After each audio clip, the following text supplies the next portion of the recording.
Bienvenidos nuevamente, queridos atormentados. Volvemos con la segunda parte de este episodio dedicado a las brujas, sus orígenes, a su evolución durante el transcurso de la historia y también la horrible parte en la que fueron perseguidas, la Inquisición.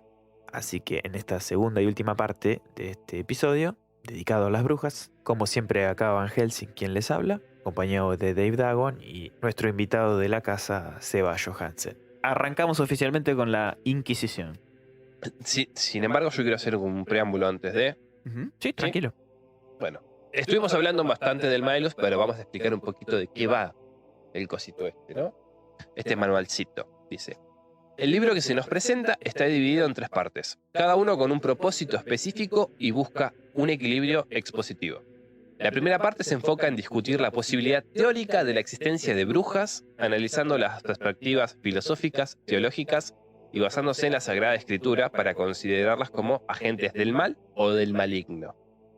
La segunda parte, la más interesante, presenta una amplia variedad de casos prácticos relacionados con la brujería, basados en experiencias y relatos de inquisidores y otras fuentes. Estos casos sirven para respaldar la teoría expuesta en la primera parte, y se divide en varias secciones, incluyendo remedios para combatir los efectos de los maleficios. Maleficios tanto de humanos, animales y las cosechas. Una suerte de antídoto, digamos. Ponele. No, eran remedios. O sea, si a vos te embrujaba una bruja, tenías que ir a buscarla y cagarla a trompadas en algunos casos. Y sacarle el... Y pedirle que te devuelva o el pito, que te saque la maldición de la cosecha. Claro, que te devuelva la virilidad y todo. Vamos a buscar ahora después eso. Pero sigo con esto. Aunque pintoresco, estos remedios tienen un claro sentido y propósito en la lucha contra la brujería. La tercera parte es más compleja y menos fresca en comparación con las anteriores. Esta sería la parte ya judicial. Se centra en el aspecto jurídico del tema y presenta una especie de recetario de fórmulas documentales en un estilo literario medieval que detalla métodos de interrogatorio y procedimientos inquisitoriales o judiciales para tratar casos de brujería. Su intención es instruir sobre cómo llevar a cabo procesos inquisitoriales. Gracias. Especialmente en relación con brujas. El autor recurre a fuentes filosóficas y teológicas tradicionales, consultadas y seguidas en ambientes universitarios menos avanzados, para respaldar sus argumentos en las 3 partes del libro. En resumen, esta obra se estructura en una triada. La primera parte aborda la posibilidad teórica de la existencia de brujas, la segunda ofrece una amplia gama de casos prácticos para respaldar la teoría, y la tercera se enfoca en aspectos jurídicos y procesales relacionados con la brujería. El uso de fuentes clásicas y confiables es evidente en toda la obra, aunque algunas secciones pueden reflejar un lenguaje folclórico o de la época. Hay muchas partes que nombran el canon de Cospi o nombran cosas que no... Sí, el canon de Cospi fue también un documento muy importante para aquella época. De ahí salieron muchas bulas, justamente. Sí. Como la que habíamos dicho de Gregorio y el otro. Por eso, en primer lugar, siempre va a estar la Biblia para tratar el tema de las brujas. Pero interpretada a ojos de... Y fíjate que hoy se jura sobre la Biblia. sobre Sí. Biblia para un juicio. A los ojos de todo teólogo medieval, la complejidad del texto y su misma riqueza hacen preciso el recurso a los glosadores, que es esto que te decía. Sobre todo a la glosa ordinaria o interlínea, que comenta el texto en sus 4 posibles sentidos. ¿No? Que esto les servía a ellos para saber si un texto era literal, histórico, simbólico o moral. Esto, sin embargo, se sigue usando hasta el día de hoy. Y sí, te iba a decir. Fíjate las coincidencias que hay con un juicio de ahora. No. Más allá de eso, sino que en las personas que creen en Dios, que usan la Biblia, lo siguen separando en 4 formas y depende la denominación cristiana y depende también el ojo de la persona que lo está leyendo. Por ejemplo, el juez. No, el pastor, básicamente, o el cura. No, pero a ver, el juez. Claro, no, pero yo te digo, esto habla en concreto de la interpretación de un texto. Sí, te entiendo. Sí. Por De los ejemplo. roles que cumplían ellos. Sí, o no. Te doy un ejemplo práctico, es, por ejemplo, que un burro hable.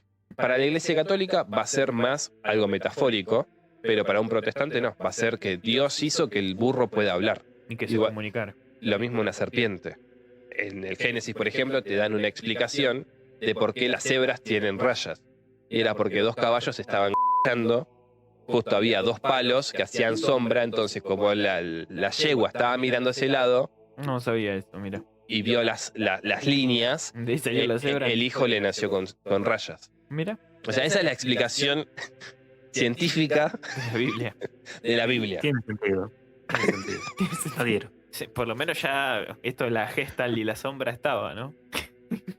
Por eso, este libro de la glosa ordinaria es obra del sajón Gualafrido, que vivió en el siglo IX. Mucho más antigua de lo Sí. que veníamos hablando. El Maelus Maleficarum. ¿Existe el hechizo? Es opinión católica sostener que hay brujos hasta el punto de opinar lo contrario resulta todo tipo herético, ¿no? Si vos decís que no hay brujas, sos un hereje. Nere. En contra de ello encontramos en el decreto que se dice, si alguna vez por artes mágicas y sortilegios, permitiéndolo Dios en su juicio oculto y preparándolo el diablo, en el decreto se menciona que los impedimentos maléficos en el acto conyugal se atribuye a 3 elementos: la bruja, el diablo y la permisión divina. Que eso también es algo que habla el Maelus, ¿no? Acá Dios es el que permite que, en su juicio, las brujas a vos te sometan con sus artes mágicas. Se argumenta que el poder del demonio es más fuerte que el de los hombres. Sin embargo, algunos sostienen que no existen maleficios en el mundo, sino que son meras creencias atribuidas a magos. Otros admiten la existencia de brujos, pero consideran que los efectos maléficos son imaginarios o fantásticos. Un tercer punto de vista afirma que los maleficios son completamente imaginarios, aunque el demonio esté involucrado en ellos. Esto es lo que les decía, o sea, que les echan novocaína en la y Sí. te nublaban la cabeza. Es importante impugnar estos errores heréticos para llegar a una conclusión veraz sobre el tema. En varios lugares, la ley divina manda no solo a evitar las hechiceras, sino también a condenarlas a muerte. Esta pena se impone debido a que, por su contacto con el demonio, pueden causar heridas y efectos reales. Aunque la muerte corporal solo se aplica por pecados graves del cuerpo, la muerte del alma puede derivar de ilusiones fantásticas o tentaciones imaginarias. Santo Tomás, en su comentario sobre a las sentencias, aborda la cuestión de si es malo utilizar la ayuda de los demonios y sostiene que es condenable. El Deuteronomio y el Levítico también prescriben la muerte para los hechiceros y encantadores, que esto es algo que sale en el Pentateuco o en el Antiguo Testamento. Se mencionan casos de personas que, bajo la influencia del demonio, realizaron actos asombrosos y fueron conocidos como pitonisas. En la historia, algunos cayeron enfermos o incluso murieron debido a su conexión con estas prácticas malignas, como fue el caso de Osías y Saúl. ¿No? Todo esto es de la Biblia, hablando de la parte de la Biblia. Pero bueno, ¿cómo reconocer a una bruja? Parteras y o comadronas, en este caso. Indefactiblemente. Existen 3 clases de brujas, que es lo que decíamos antes, ¿no? Las que hieren y no pueden curar, las que curan y hieren al mismo tiempo, pero entre las que hieren hay una categoría que sobresale, que son aquellas que forman maleficios, ¿no? Que pueden cometer por separado. No es necesario ni siquiera que te toquen. Ok. Ya esas serían las más poderosas. Claro, que justamente son las que pueden hacer estéril la potencia genital o incluso hacer imposible la unión conyugal, provocar el parto, causar la muerte de los niños en el seno de la madre únicamente por el tocamiento exterior. Existen incluso hoy todavía en las fronteras de Lombardía, del lado de las tierras del duque de Austria. Allí el inquisidor de Como se ha dicho en la primera parte, todo esto, digamos, es citándolos a los inquisidores, a los que hicieron el libro. Sí, a Kramer ¿No? y a Sprenger. Claro, ellos dicen que existía hasta ese momento en que están escribiendo el libro, en Como, que hizo quemar, a 41 brujas en ese año, y nos pone unos ejemplos. ¿Sí? Dice, en la ciudad de Saberna, en la diócesis de Extramburgo, una mujer devota a la Virgen María narra su experiencia. Está embarazada de su difunto marido y rechazó la ayuda de una comadrona mal reputada. Eso tengámoslo en cuenta. Cuando llegó el momento del parto, la comadrona se enfureció y junto a otras mujeres pronunció una maldición contra la mujer embarazada, prometiendo que sufriría una enfermedad en 6 meses. Pasados los 6 meses, la mujer empezó a experimentar intensos dolores en el vientre, pero mientras su devoción a la Virgen aumentaba, se libró del sufrimiento. Finalmente expulsó una extraña mezcla de espinas de rosal y otros objetos, lo que confirmó las palabras de la comadrona malévola. Recordemos además lo que apareció en las confesiones de esta sirvienta que sufrió un juicio en Brisach. Son las parteras las que causan los mayores perjuicios a la fe, dice. Se ha visto claramente que las confesiones de algunas otras que han sido después quemadas. Así, en la diócesis de Basilea, en la ciudad de Tam, una bruja que fue quemada había confesado antes haber matado a 40 niños de la siguiente manera, según la confesión. Sí. A la salida del claustro materno, les hundía una aguja sobre la cabeza que les penetraba en el cerebro. Otra, en la diócesis de Extramburgo, confesó haber matado a tantos niños que no podía contarlos. Se la detuvo de la manera siguiente. En la diócesis de Extramburgo, en la ciudad de Saberna, ocurrió un espeluznante incidente, protagonizado por una comadrona. Después de asistir a un parto en otra ciudad, al regresar a Saberna, se le cayó un brazo de un niño recién nacido, lo que llamó la atención de los presentes. Al investigar, descubrieron que un bebé, sin bautizar, había sido asesinado. Este hecho llevó a pensar que las brujas, bajo la influencia de malos espíritus, pueden cometer atrocidades a veces en contra de su voluntad. Se cree que el diablo sabe que los niños no bautizados no pueden entrar al reino de los cielos, por lo que estas acciones podrían tener motivos demoníacos. Estos oscuros actos se atribuyen a brujas bajo la influencia de malos espíritus y el diablo. Algunas confesiones revelaron que las brujas mataban a niños y ofrecían a los recién nacidos en sacrificios al demonio. Al maligno. Se considera que estas acciones buscaban retrasar el juicio final y fabricar ungüentos con los miembros de los niños para sus fines. Algunas brujas incluso ofrecían a los recién nacidos en una ofrenda sacrílega al príncipe de los demonios y otros seres infernales. Es justamente lo que pasa con este que hizo la crema de mayo. De esa manera implícita, como a él lo entregaron, él tenía la facultad de poder hacer esto. Bueno, hablando de esto que decís vos, iba solo a mencionar algo que me hiciste acordar. En este libro, Vienen de Noche, que estuve leyendo, digamos, para armar todo lo que charlamos un poquito hoy, hay un capítulo que se llama Nombres Olvidados y que justamente habla de esto, ¿no? De casos de mujeres que, porque están los registros, esta mujer Julia Toma de España, y hay registros, y bueno, ahora no me acuerdo el nombre, pero por ejemplo una mujer en Barcelona que trabajaba para justamente una mujer bienestante, ¿no? Una casona. Sí. Y esta mujer tenía que ayudarle a parir, o sea, hacerle parir el niño. Sí. Y la que le pidió que por favor se asegurara que no hubiese brujas a esta chica que trabajaba en esta casona fue la misma dueña, la que se suponía que era de casta alta. O sea, pedirle que por favor le asegurara a ella si había brujas o no. Y después fue puesta a juicio por haber cumplido con la petición, que capaz fue solamente dejarla conforme en un momento vulnerable a esta mujer, pero después era una bruja, solo por eso. Solo por darle, no sé, yo me imagino un apoyo moral dentro de lo que vendría a ser la ignorancia de uno, ¿no? Porque si tenés a tu jefa, a tu patrona que te está dando de comer, que te dice, uy, estoy por parir, por favor, asegúrate que no haya brujas, y vos decís, sí, ya detecté que no, pero no porque tuviese una conexión con las brujas, sino porque seguramente eran palabras reconfortantes, pero fijémonos que, por eso me gustó esto del capítulo Nombres Olvidados, porque hay muchos casos así. Y realmente... Bueno, ese caso en concreto, la mayoría es inocentes, todos. Ese caso en concreto que vos nombrás sale en el Maelus también. Pero ahora les voy a leer una parte de lo que sería la pre-Carrie. La pre-Carrie. Pre-Carrie. Porque era precaria y era Carrie. No, pero escuchá, mirá, dice. Se narra un ejemplo de hechos extraordinarios relacionados con la manipulación del clima. Un aldeano lleva a su hija de 8 años a los campos de trigo y la niña asegura que puede provocar la lluvia, el granizo y la tormenta. Ella confiesa haber aprendido estos poderes de su madre, quien la llevó a un misterioso maestro. El padre asombrado le pide a la niña que provoque la lluvia, y ella lo logra al remojar su mano en un torrente. El padre, asombrado, le pide a la niña que granice, ¿no? Y granizo. Sobre los campos. El padre alarmado, después de ver que la pendeja podía tirar piedras de hielo, denuncia a su esposa ante el juez, quien la condena y la ejecuta por brujería. Quería cambiar de esposa nomás. La niña es reconciliada, consagrada a Dios, y se le impide volver a realizar tales actos. O sea, ni siquiera fue que a la pendeja, que era la que podía controlar el clima, la mataron, sino que fue como... No, la ligó la madre por haberla parido. No lo hagas más. Con lo cual, me suena bastante probable que el chabón buscaba En ese una excusa. momento no existía el divorcio y esta era una excelente opción, digamos. Claro. Claro, exactamente. Pero quiero ver si encuentro el que recién comentabas vos.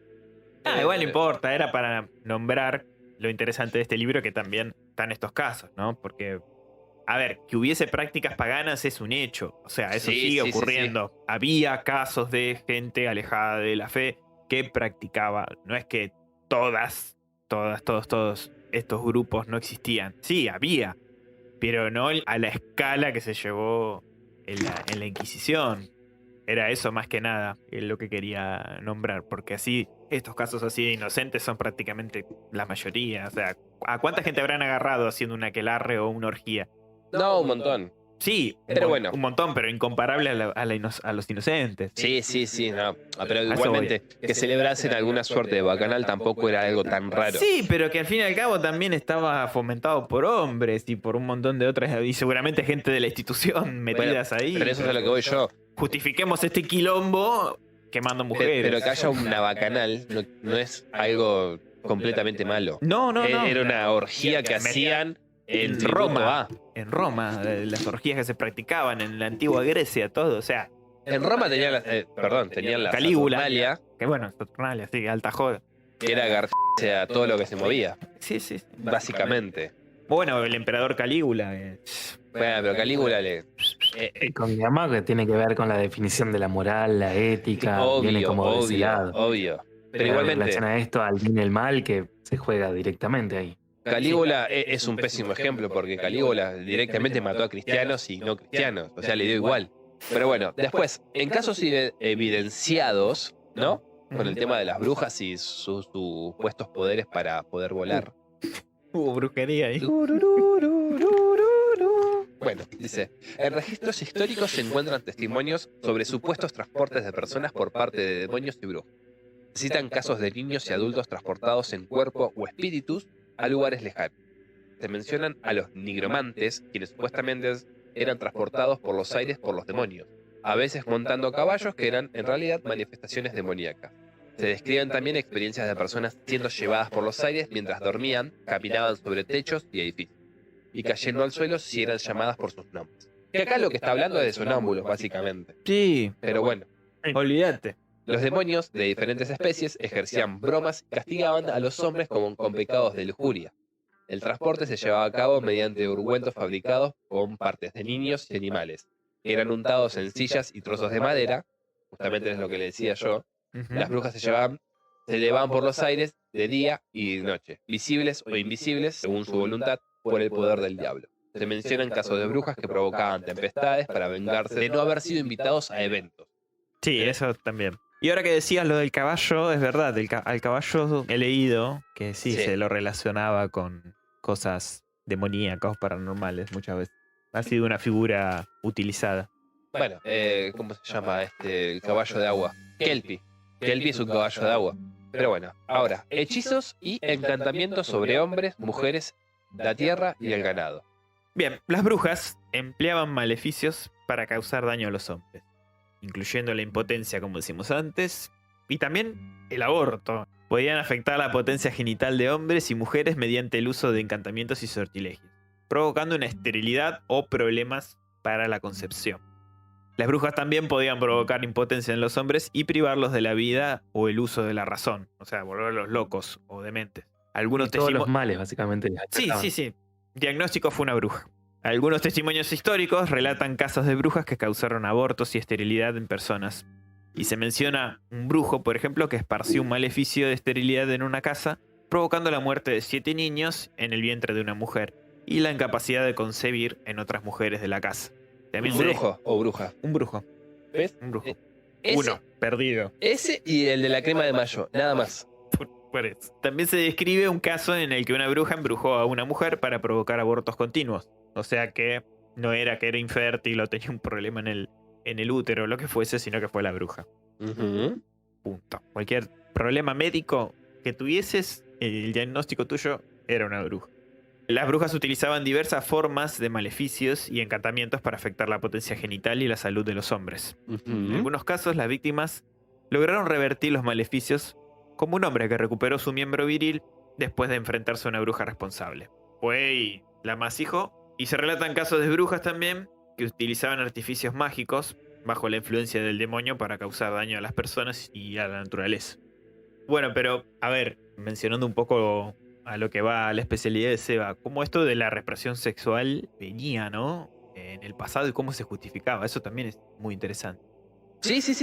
Es que desde un momento, te lo dicen en el Maelus, que va más que nada por el tema de la represión autoimpuesta de ellos. ¿Entendés? De este cosa de ser célibe es el disparador que hace que toda su bronca se vuelque hacia las mujeres. Ahora, Seba, yo te voy a pedir un análisis tuyo, saber si, ahora hablando de esto, ¿no? Para vos, Sí. esta es mi teoría. Kramer y Sprenger Llegar. podrían llegar a ser una especie de relación homoerótica compulsiva. Se la agarraron con toda mujer que caminase. Y hay una cuestión ahí, uno puede pensar misoginia, resentimiento, lo que sea. El tema es justamente cómo se terminó constituyendo en un libro, después en un dispositivo, después se construyó en una práctica que terminó justamente justificando cualquier tipo de acción que llevara a la iglesia. Incluso dentro de esto, digamos, de pensar, bueno, cómo eso mismo terminó siendo algo utilizado a nivel jurídico por los sacerdotes, por obispos. Bueno, obviamente tenía el aval papal. Y Obvio. después todas las monarquías lo fueron adquiriendo. Vino como anillo al dedo. No estoy seguro de cómo después llevaron a cabo específicamente lo que dice el manual, pero es súper interesante como material jurídico, digamos, en definitiva, pensar cómo terminó constituyéndose como una práctica que estaba totalmente bien vista, por así decirlo. Sí, aceptada. Como y esto que parte del hablábamos sistema. antes, ¿no? De construir un enemigo, de organizar como una sociedad en términos de determinados significantes, terminaba haciendo que todas las mismas personas fueran reproductivas, o sea, reproductoras de las ideas estas, que es Claro. el Maleus. A mí algo que me llamó poderosamente la atención con el tema este del Maelus es que cada ejemplo que daban no te nombraban el nombre de la persona. O sea, no te decían, qué sé yo, Ramona de Potijuán fue bruja y nació en tal fecha y murió en tal otra. Ujú. Porque, ¿qué pasa? Al hacer eso, vos le estás dando una entidad y después es totalmente rastreable. En estos casos son totalmente inventados. Yo dudo mucho que existieran la mayoría de los ejemplos que se citan en el Maelus. Sí, ya te digo, justamente en este libro Bien de Noche, en este capítulo que se llama Nombres Olvidados, el caso que te conté tenía hasta nombre y lugar y dónde fue y todo, pero porque fue un registro de la iglesia, digamos, que se quedó ahí. Pero en el manual de Maleus, como bien dice Dave, no se da estos detalles. No se da ni el nombre de la persona ni nada. Es como el caso y qué hay que hacer si sucede esto o si... Mira esto que está por ahí también, que es un brujo llamado Puckler o Puckler, ¿no? Sí. Que el único poder que él tenía, esta suerte de héroe medieval, era poder tirar 3 flechas al día y esas flechas siempre iban a dar a su objetivo. Pero solamente lo podía hacer 3 veces al día. Podía tirar 3 flechas y esas siempre iban a dar en un lugar en concreto. Legolas. Básicamente, casi. Casi. Pero te cuentan toda la historia de cómo este tipo hizo ese pacto. Dice que bajo el pacto con el diablo utilizaba flechas mágicas para matar a sus enemigos. Sin embargo, su poder estaba limitado, como os dije, a 3 tiros seguros al día. Debido a un supuesto pacto con el diablo que involucraba una imagen del Salvador con 3 flechas clavadas. En otra ocasión, un desgraciado, o sea, otra persona, intentó replicar este hechizo, con la particularidad que cuando él tiró las flechas y le pegó a la figura de Jesús, empezó a sangrar. Con lo cual eso directamente a él lo dejó... Acá justo lo encontré a este caso, sí. Después sigue con otro, que es en los tiempos del Papa Nicolás V, se narra un episodio con el que un obispo de Alemania, no te da el nombre de cuál es ese obispo. Fíjate qué extraño que ahí se le achacó un milagro igual. Sí, cuando le pega la flecha, sí. Justo hay una figura masculina de por medio. Dice, Raro. este obispo cae gravemente enfermo, ¿no? Porque una mujer durante el camino le envidió las joyas. Entonces, tiempo después el obispo cae enfermo. ¿Y cuál es la explicación que encontramos a todo esto? ¿Qué hizo la mujer? Un maleficio. Claro. O sea, no me lo veía venir. No, yo tampoco. Dice, una vieja mujer se ofrece para curarlo. pero con la condición de que él acceda a transferir la enfermedad a la bruja responsable.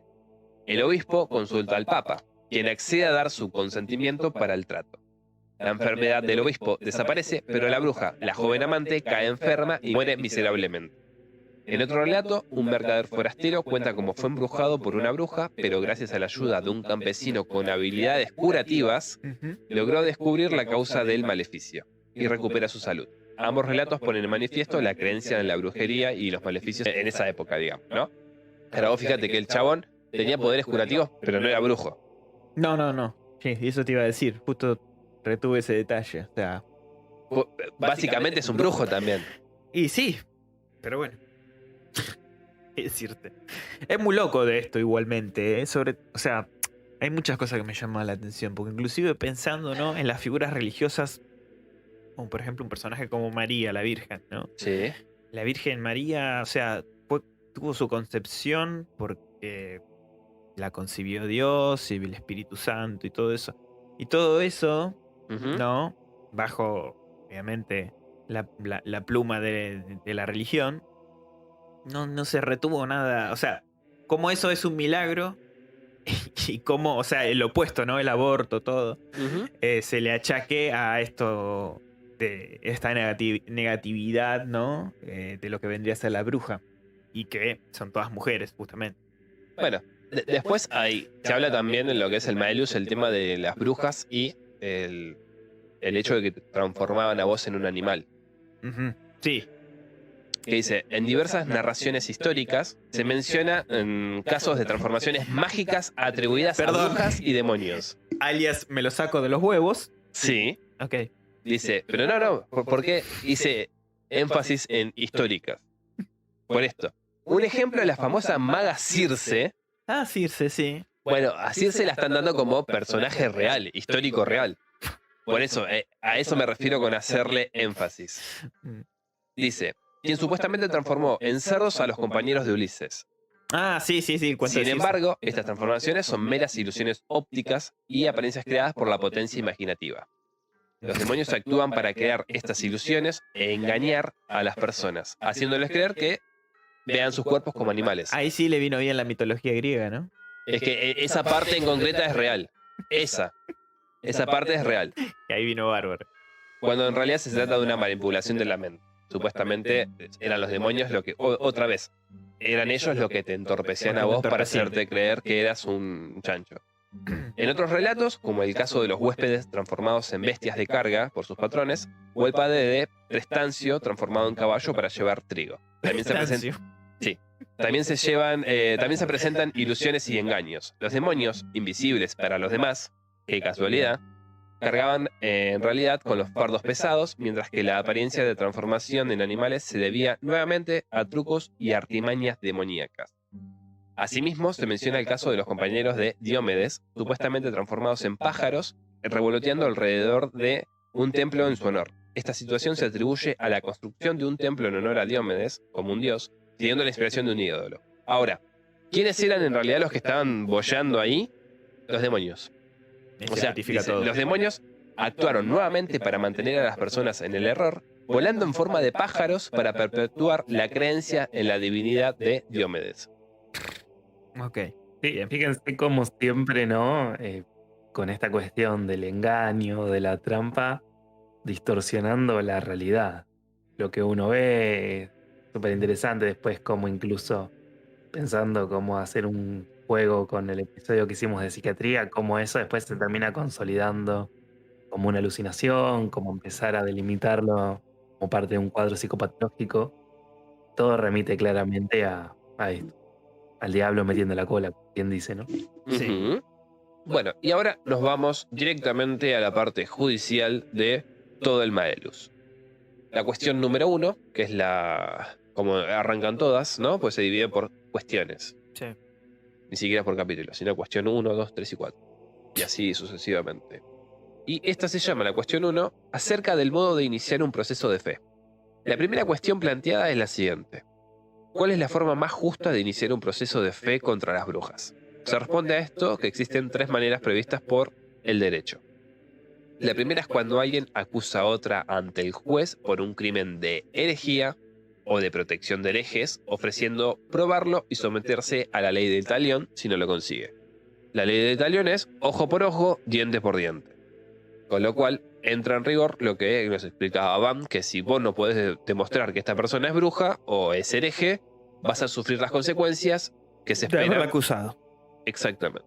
Entonces, la segunda manera es cuando alguien denuncia a una persona, pero sin ofrecerse para la prueba ni querer verse inmiscuido en el asunto. Pero él denuncia, o bien por celo de la fe, o porque hay una sentencia de excomunión dictada por el ordinario o su vicario contra aquellos que se niegan a denunciar, o porque el juez temporal amenaza con una pena temporal.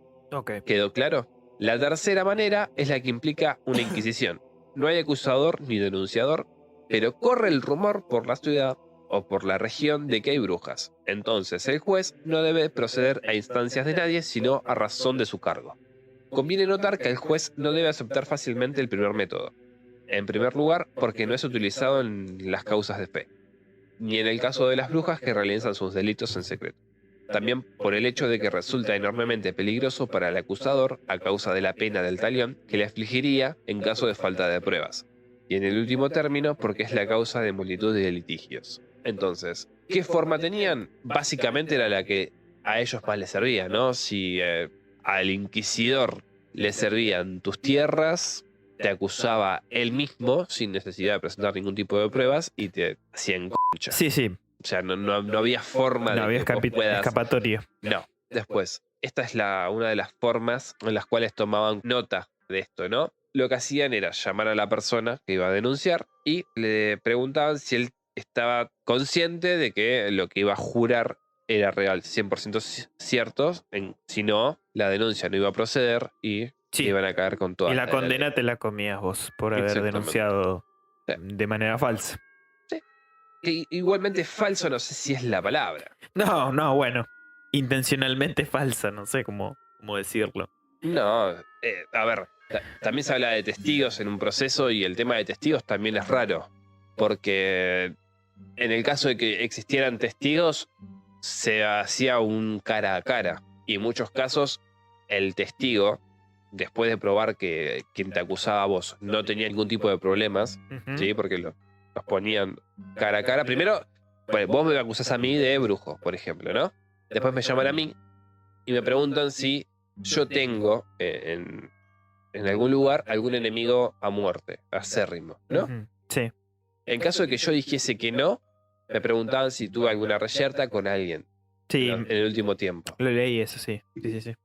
Entonces iban descartados, se supone. Se supone que se descartaba. Sí. Claro, se supone que esto es en el Maelus. En el caso de que la persona fuese realmente, digamos, alguien que no tenía ni problemas con nadie, se procedía a el careo, siempre y cuando la persona que lo denunciaba estuviese de acuerdo o presentara a otros testigos.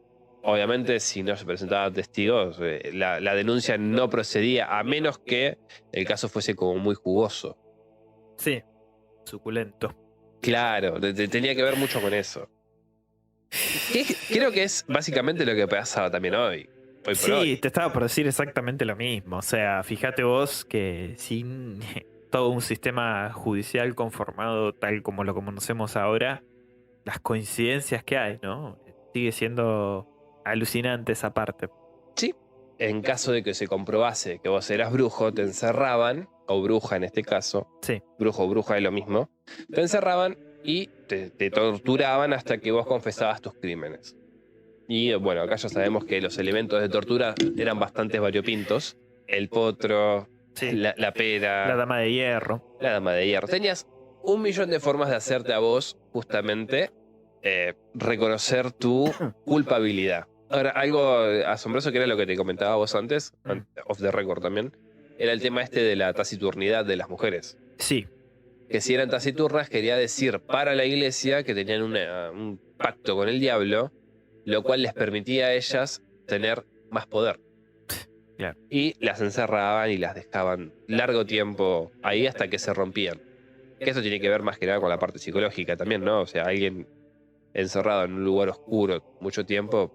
Sí. Degradarle la mente de a poco y Es que después de estar debilitarla. una semana en la oscuridad, creo que seas culpable o no, vas a decir, sí, ya está, fui yo. Sin comer, sin beber, tus propios heces ahí, abandonado, o sea, ¿cómo no vas a caer? Pero bueno, esta parte es bastante cruenta, ¿no? Porque nada de esto dice, si por el contrario no confesase, ¿no? Y permaneciera en su negativa, hay que entregarla como impenitente al brazo secular para que sea castigada por el conveniente castigo, como lo hace notar Enrique Osteniense en Suma.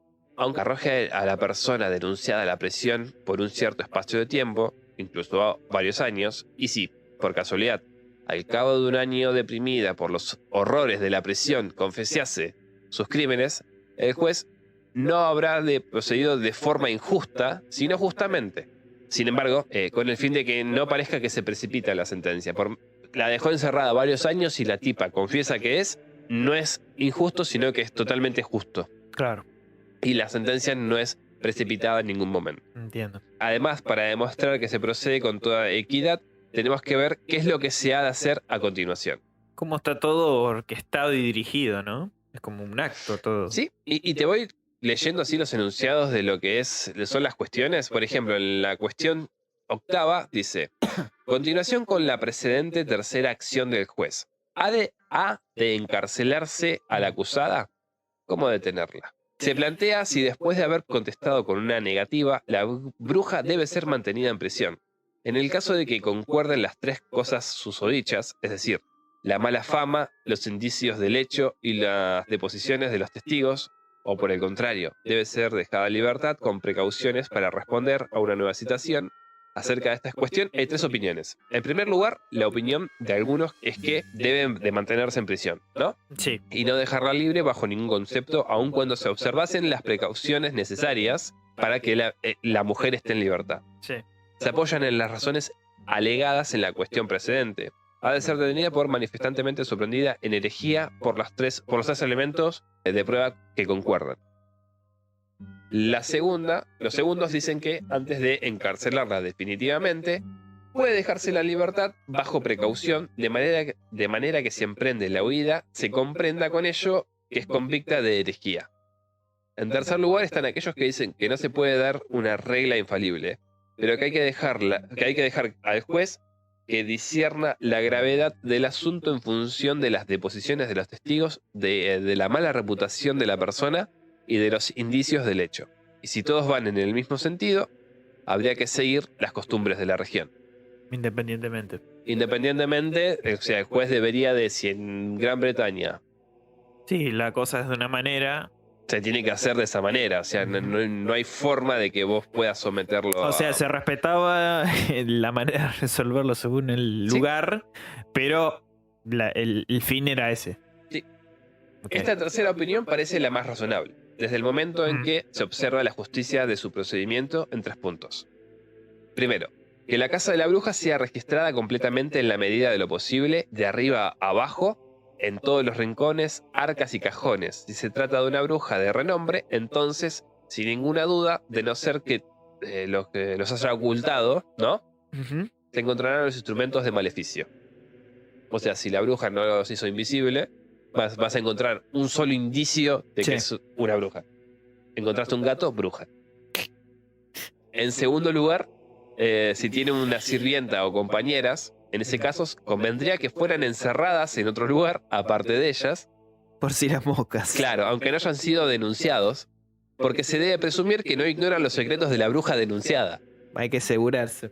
Claro. En tercer lugar, en el momento de su arresto, si la detienen en su casa, que no se le deje tiempo de volver a entrar en su cámara, porque las brujas tienen entonces la costumbre de tomar ciertos maleficios que les procuren el poder de la taciturnidad, que es esto justamente que te decía.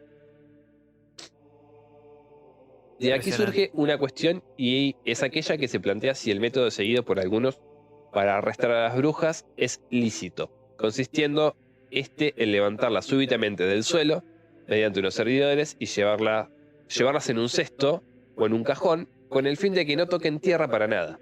Podría responderse, a partir del pensamiento de ciertos canonistas y teólogos, de que tal cosa es lícita bajo 3 aspectos. En primer lugar, porque según el pensamiento de muchas personas y sobre todo de una autoridad como la indiscutible de Juan de Duns Scott, Osteniense, Godofredo de Trano, citados en la cuestión preliminar de nuestra tercera parte, es lícito atacar a la vanidad con vanidad. Y puesto que la experiencia e incluso las confesiones de las brujas demuestran que, una vez detenidas de este modo, han perdido el maleficio de taciturnidad, Ya hablan. claro. Además, muchas, en el momento de ser quemadas, pidieron que las dejasen tocar el suelo, aunque no fueran más que con un pie. Habiéndoselos negado, les fue preguntado el porqué de su insistencia en tocar el suelo, a lo que contestaron que si lo tocaban serían liberadas y muchos otros serían fulminados. Segunda razón, hay una cosa manifestante, como ya quedó dicho en la segunda parte de esta obra, y es ello que en caso de ejercicio de la justicia pública, todas las fuerzas del maleficio se rompen en cuanto al pasado y al futuro, salvo si el demonio acude en su ayuda, llevándoles el maleficio de taciturnidad, en cuyo caso no confiesa sus crímenes.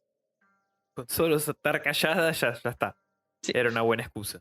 Y el tercero es, tercera razón, es lícito, según los doctores, expulsar los maleficios mediante obras vanas. Sobre esto se demuestran de acuerdo, aunque divergen acerca del hecho de que estas vanidades no deben ser ilícitas. Ujú. De aquí la palabra de Enrique de Osteniense, afirmando que es lícito herir la vanidad con vanidad. Los demás glosan que conviene notar que no dice ilícito, sino vano. Sí. Bueno, que aceptas el arresto, conviene manifestar al acusado los nombres de los acusadores, que es básicamente, le decimos quién los denunció o no, lo cual no van a hacer por obvias razones, porque si es una bruja, va a poder maldecirlos o aducir de que tienen rencillas personales, por lo tanto, Claro, ya eso le va a valer. para tratar de salvarse. Ujú. ¿Cuáles son las defensas que se han de autorizar como abogados? También está. Claro, todo un sistema judicial. Es todo un sistema judicial y la verdad que es bastante tedioso. Sí, no. Porque ni siquiera el abogado tenía derecho a saber quiénes eran las personas que los acusaban, Exacto. porque podía trasladárselo a la bruja. En este caso. Tenía lógica. No, a ver, lo que estamos charlando en este episodio, en este podcast, más que nada, es justamente. ¿Cómo toda- se demonizaron Exacto. hechiceras y Y curanderas? cómo se desglosa este manual para matar legalmente brujas, entre comillas. Mujeres. Mujeres, sí. Como Sí. decíamos antes, de casta pobre. La parte técnica, sinceramente, la dejaría de lado porque no, es demasiado pesada. No, está bueno nombrar lo que decías ahora y esto de la taciturnidad y demás, porque son, digamos, las cosas más interesantes que podemos destacar. Sí, Y lo fascinante que consiste justamente en un sistema judicial y que tiene muchísimas similitudes con los que tenemos actualmente. O sea, sí. eso es más que nada lo sorprendente de todo esto. Después, si nos vamos a meter en una legalidad arcaica como esta, no salimos más, no termina más el episodio. No, es porque justamente la cuestión número 12 es cómo reconocer con mayor efectividad una enemistad mortal. Y te da consejos, ¿no? De cómo hacerlo. De cómo no tener un enemigo mortal. Claro, la siguiente cuestión, que sería la 13, dice: acción novena, advertencias dirigidas al juez antes de los interrogatorios en la prisión y bajo tortura. Pero Ok. eso, no, es toda la parte técnica y sinceramente No vale la pena, ¿no? no vale. Obviamente que no no. vale para nada la pena. Pero bueno, cerrando un poco, ya hablamos del arma inquisitorial, ¿no? Sí, Fundamental. Básicamente era la tortura el arma inquisitorial. Sí, el tener el pase libre de justiciar cualquier, en su mayoría, mujer considerada bruja, Sí. bajo esta potente influencia misógina y etcétera, que ya está de más seguir aclarando. Digamos que se empezó a apagar este fuego inquisitorial recién allá por el siglo XVIII. Bueno, está bien. O sea, si vamos o sea, con el comienzo del iluminismo, Sí. esto ya se fue apagando. Ujú. Y digamos que también inclusive lo que vendría a ser el poder de la iglesia. Claro. Ya era históricamente el declive de todo esto, si bien es una institución que tiene todavía su peso, el iluminismo no le vino bien en absoluto. No. Y tengamos en cuenta que estamos hablando solamente de la Inquisición por parte de la Iglesia Católica. Exacto. Nos faltará abordar en otro episodio el Salem, que es justamente la Inquisición, pero por parte de, perdón, mejor dicho, la Casa de Brujas, pero por parte de los protestantes. Es Que es- otro cantar. Muchísima más sanguinaria que esta, inclusive. Sí. Varios aspectos sí, pero bueno, sigue siendo un genocidio. Pero sí, al fin y al cabo. Pero sí, vamos a dedicarle a Salem un episodio aparte. Por eso no vamos a comentarlo ahora. No vamos a andar en ello porque no tiene sentido. No, hay mucha tela para cortar ahí. Y este podcast se va a hacer extremadamente largo.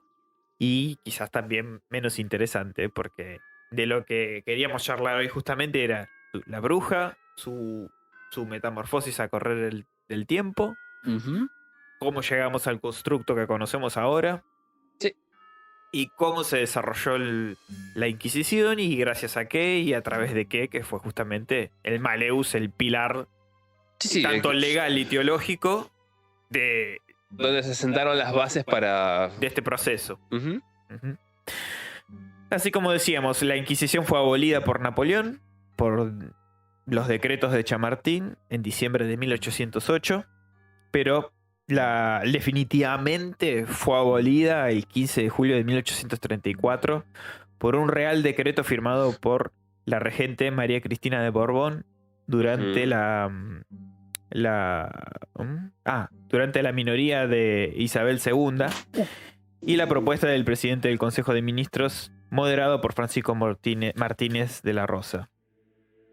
No existe ninguna prueba de que un organismo semejante a la Inquisición actuase durante la Primera Guerra Mundial. No. La carlista, perdón. Ah, perdón. Pero bueno, esto es mucho más. Pero no se descarta. No se descarta. Digamos que si vamos a la parte que fue abolida totalmente, fue en esa. En 1834 ya directamente totalmente erradicada. Igual algo sorprendente también de esto es que en esa época en la que estaban haciendo la Inquisición fue cuando se escribió también el Codex Gigas o la Biblia del Diablo. Ah, eso no sabía. Sí, en 1400 y pico. Ujú. Que fue supuestamente un cura, un monje loco que en una noche se escribió todo ese libro, Ah, hasta toda esa Biblia, con los dibujos y todas las demás cosas. como un Necromicon de la iglesia, digamos. Sí, ¿no lo conoces al Codex Gigas? No. Capaz que sí lo habían escuchado nombrar, pero no sabía la historia. Lo que sí podríamos mencionar, alguna peli, si crees. Por ejemplo, The Witch. The Witch, sí. La bruja de Robert Eggers del 2015. Que plasma bastante bien lo que era Sí, la cabeza de la gente en ese momento, ¿no? sí, la podemos meter mejor a esa en Salem quizás. Claro. Podríamos hablar un poquito más de esa peli en Salem, pero ahí tenemos una buena película sobre brujas. The Blair Witch Project. Esa está buena. Que no habla de la Inquisición, pero es una linda película de brujas. Sí, ponele. Está buena, es uno de los primeros mockumentary.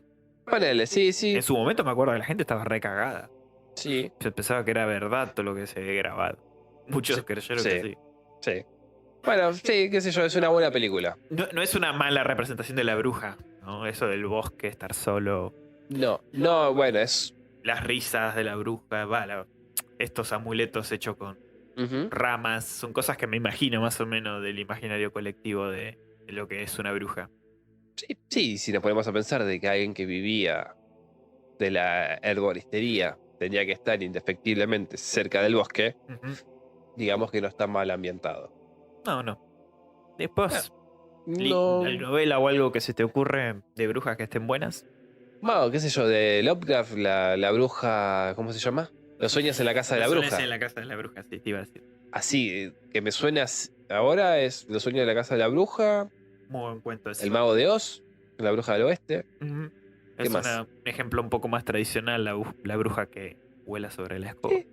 Bueno, cualquier cuento clásico, Hansel y Gretel, Sí, ¿no? la bruja con la escoba inseparable. Actividad paranormal. También. No está nada mal. Es de brujas. Sí. Tiene un Es de trasfondo. Tiene un trasfondo de brujería interesante. WandaVision. WandaVision. WandaVision. También. Es verdad, sí. La bruja Agatha. escarlata. Agatha. Agatha, tal cual. Es verdad. Es bruja. Es bruja, sí. ¿Qué más? Bueno, Ronald Dahl con brujas. También. Esa novela está muy buena, sí. Va, yo vi la película, no leí la novela, pero me gustaba esa película de brujas, sí. Después está la otra, la que trabaja Sarah Jessica Parker. Ah, sí, Hocus Pocus. Hocus Pocus. Sí, también. Pero bueno, sí. Hay muchas referencias populares a las brujas. No, sinceramente Películas. no recuerdo buenas películas de brujas. Sí, a mí, ya te digo, de preferidas sobre brujas, The Witch y. Para Blair mí, Witch. la mejor bruja es la del 71. Bruja famosa, la del 71. Ahora, es interesante igualmente también el concepto de bruja que hay, ¿no? Mm. Porque en México, por ejemplo, tienen otras leyendas de brujas en las que supuestamente muchas de ellas no tienen pies, por eso vuelan. Ah, Van flotan. como, no, como una bola de fuego se transportan. Y vos la forma de matarlas, si querés, es Ujú. encontrando el cuerpo de estas y tirándolas al fuego, quemándolas. Es la única forma que vos tenés, por lo menos de mi poco conocimiento de la cultura de ellos, Ujú. es de esta forma. Bueno, leyéndole cuentos, libros sobre monstruos a mi hijo, que Ujú. le compré hace poco, leí sobre la cabeza voladora que le llaman, Sí, que justamente se trata de eso, de una cabeza como que va flotando, que tiene como el aspecto de una bruja, y el cuerpo separado aparte. Y supuestamente la única manera de enfrentarla que tenés es encontrando su cuerpo. Y se Bueno. llama así, la cabeza voladora.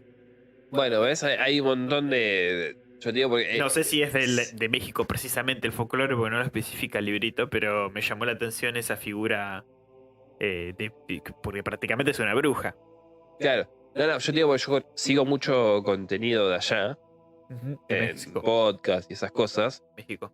Sí. Y justamente hay un podcast de estos que cuentan todas historias de terror y la mayoría de brujas coinciden en esto. O sea, orbes que van volando en la noche Ujú. y que descienden y que secuestran pendejos y qué sé yo y qué sé cuánto. Son raras las brujas de allá. O por lo menos los seres que ellos los atribuyen a brujas. Sí, son distintas a lo que sería el folclore que llegó acá. Claro. Porque acá vos una bruja te imaginás más que nada una curandera, no. Sí, no. O el aspecto tradicional, ¿no? De la señora grande, encorvada, con lunar, con una Ponele, puntiaguda, Pero sombrero. nosotros no creemos tanto en brujas como tal vez otros lugares. No, México, por ejemplo, sí creen en brujas y muchas veces lo asocian también a lo que son las lechuzas. Sí, bueno, la lechuza justamente viene un poco también esto de la Stirges que decíamos antes. Bueno, Sale un poco de ahí, porque hay una figura griega sí. que tiene justamente como el aspecto de lechuza. Bueno, pero también que de ahí atacaba a toman niños. las arpías. De hecho, hay una de las Exacto. una lechuza, no, perdón, lechuza no, es una arpía justamente, que tiene la forma de una mujer Claro. y debe medir 1 metro y pico. Así que tal vez por ese lado. Sí, Ponele. también se correlaciona.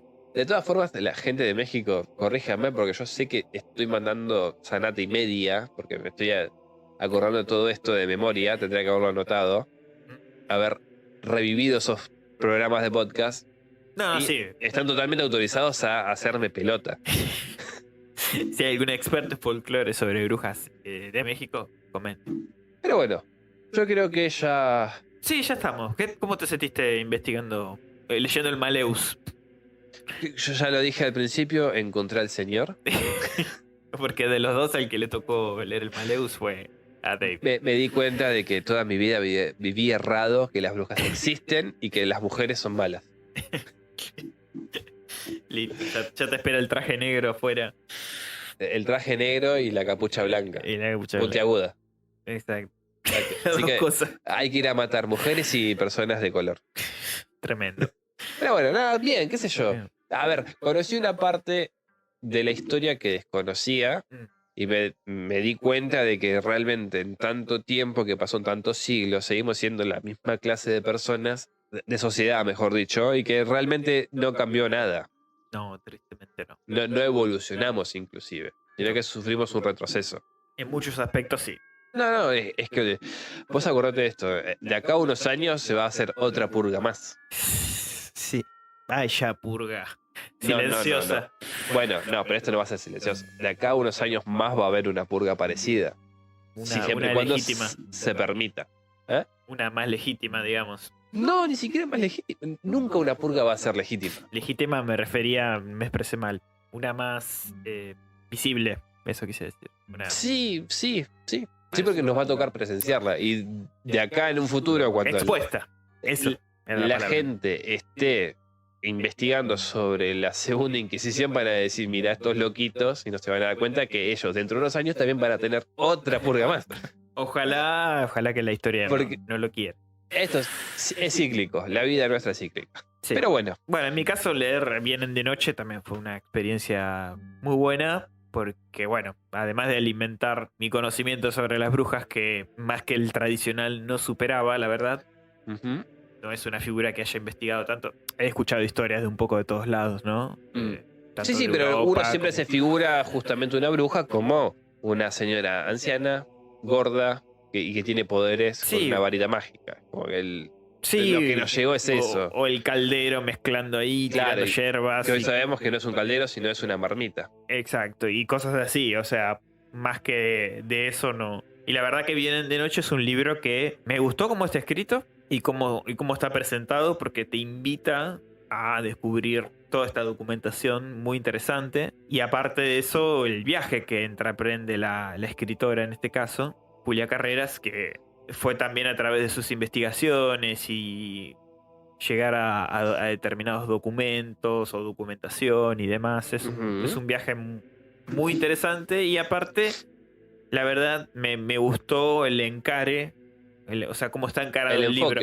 Sí, el enfoque, porque uno podría creer que, porque se habla mucho de misoginia en este libro, al fin y al cabo era lo que más pululaba en este contexto de la Inquisición, pero no está encarado desde el odio, no, o sea, todo el tiempo es como que te invita a que vos te metas en ese proceso histórico. Y a partir de ahí no lo veas con los ojos de ahora, del cancelador compulsivo. Es que no podés. Bueno, exactamente. Entonces me gusta mucho cómo la escritora te invita a eso, y está bueno, te despeja un poco la cabeza por ese lado. Entiendo el ejercicio al cual te invita la autora. Sin embargo, es imposible que uno lo intente ver de la misma forma que ellos. ¿Entendés? O sea, siempre te dicen que nunca tenés que juzgar el pasado con la mentalidad de ahora. Pero es imposible. Sí. O sea, los valores de ahora sí, se te meten indefectiblemente. Pero está bueno intentarlo de leer. O sea, leerlo de una manera lo más neutral posible en tu cabeza. Sí. Está bueno. Esa parte vos podés hacerlo. El tema es comprenderlo. Es un ejercicio mucho más complicado. Sí, y seguramente habrá sido mucho más interesante vivir la experiencia que ella vivió en esta búsqueda, en esta... Sí.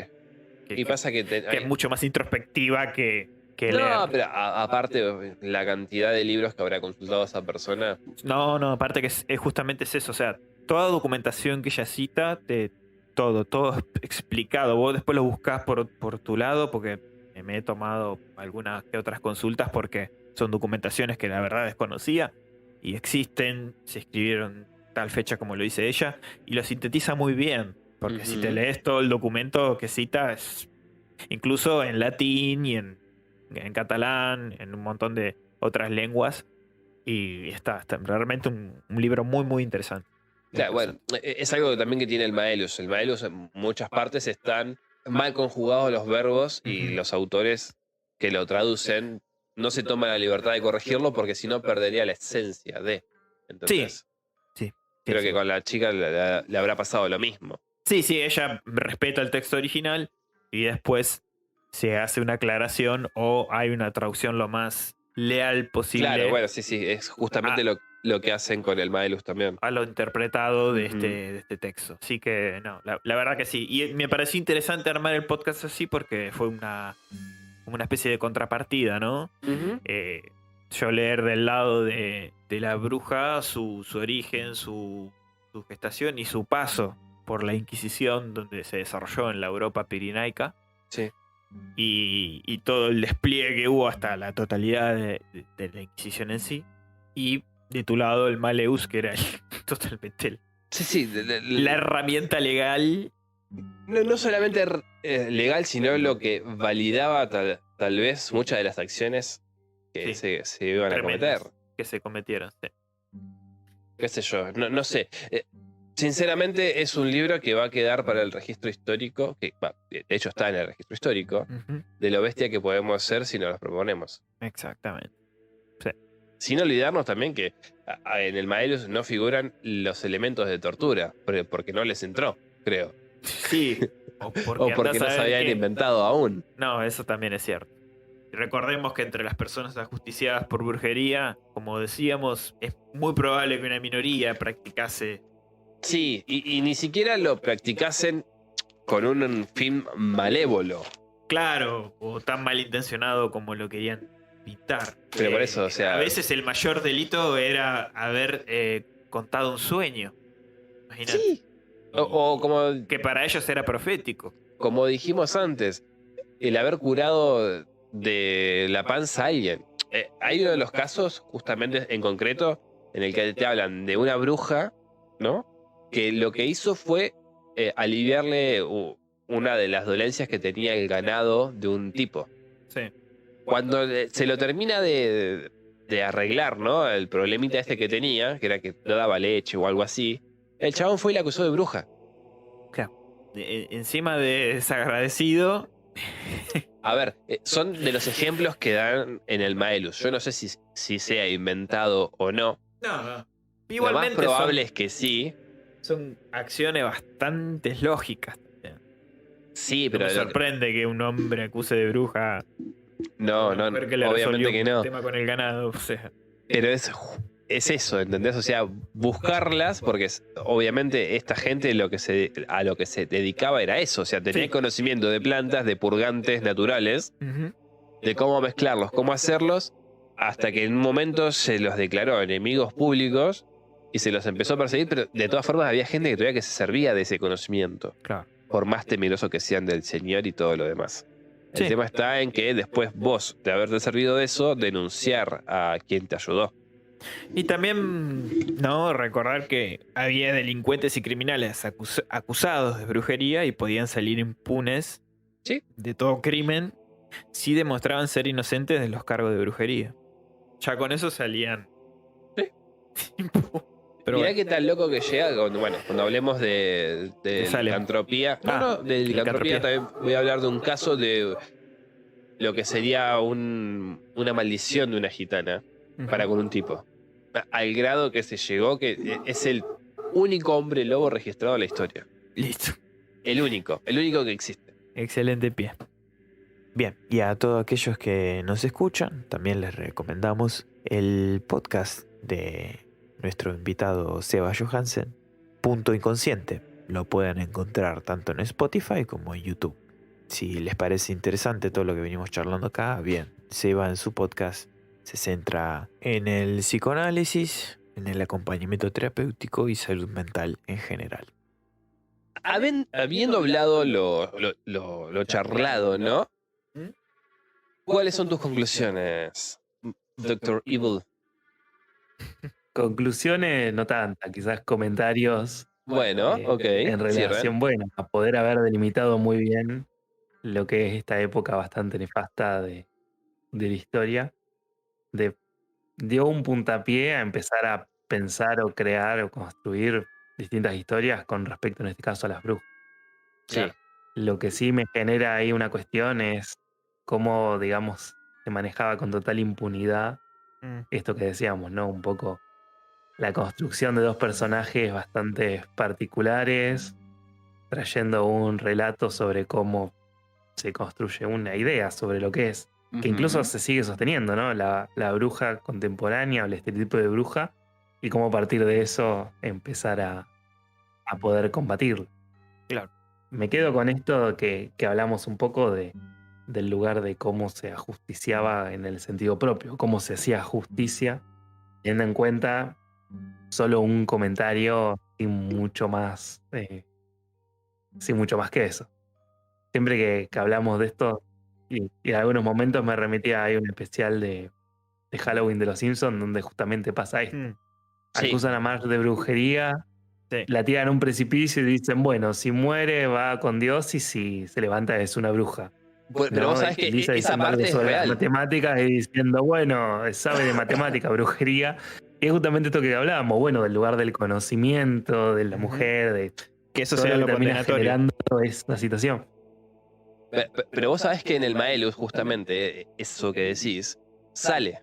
O sea, ellos tenían contemplado esta posibilidad de que tal vez estaban mandando un moco, de que estaban matando a alguien inocente, pero ellos se atajaban con esto. Bueno, si no es bruja, irá al reino de los cielos y todos felices y contentos.